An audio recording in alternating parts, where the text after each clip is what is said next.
Yosua pasal 5. Penyunatan dan Hari Raya Paskah di Gilgal. Ketika semua raja orang Amori di sebelah barat sungai Yordan dan semua raja orang Kanaan di tepi laut mendengar bahwa Tuhan telah mengeringkan air sungai Yordan di depan orang Israel sampai mereka dapat menyeberang, tawarlah hati mereka dan hilanglah semangat mereka menghadapi orang Israel itu.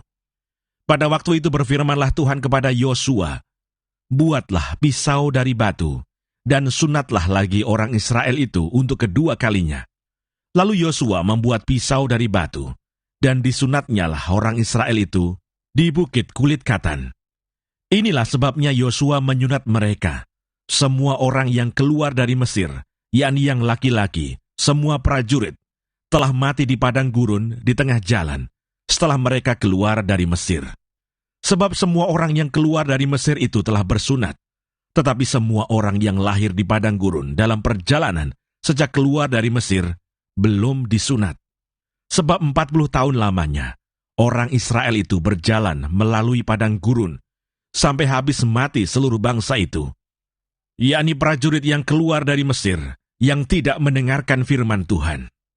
Kepada mereka itu Tuhan telah bersumpah, bahwa Ia tidak akan mengizinkan mereka melihat negeri yang dijanjikan Tuhan, dengan bersumpah kepada nenek moyang mereka, akan memberikannya kepada kita, suatu negeri yang berlimpah-limpah susu dan madunya.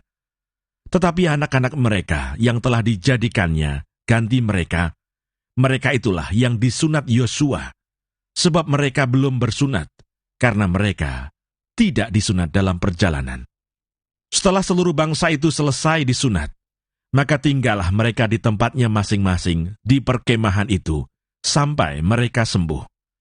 Dan berfirmanlah Tuhan kepada Yosua, "Hari ini telah kuhapuskan celah Mesir itu daripadamu." Itulah sebabnya nama tempat itu disebut Gilgal sampai sekarang. Sementara berkemah di Gilgal, orang Israel itu merayakan Paskah pada hari yang ke-14 bulan itu, pada waktu petang di dataran Yeriko.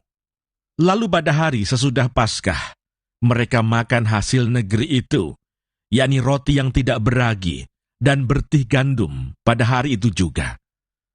Lalu berhentilah mana itu pada keesokan harinya setelah mereka makan hasil negeri itu. Jadi orang Israel tidak beroleh mana lagi, tetapi dalam tahun itu mereka makan yang dihasilkan tanah Kanaan. Panglima Bala Tentara Tuhan. Ketika Yosua dekat Yeriko, ia melayangkan pandangnya. Dilihatnya seorang laki-laki berdiri di depannya, dengan pedang terhunus di tangannya. Yosua mendekatinya dan bertanya kepadanya, "Kawankah engkau atau lawan?" Jawabnya, "Bukan, tetapi akulah Panglima Bala Tentara Tuhan. Sekarang aku datang." Lalu sujudlah Yosua dengan mukanya ke tanah, menyembah dan berkata kepadanya, "Apakah yang akan dikatakan tuanku kepada hambanya ini?"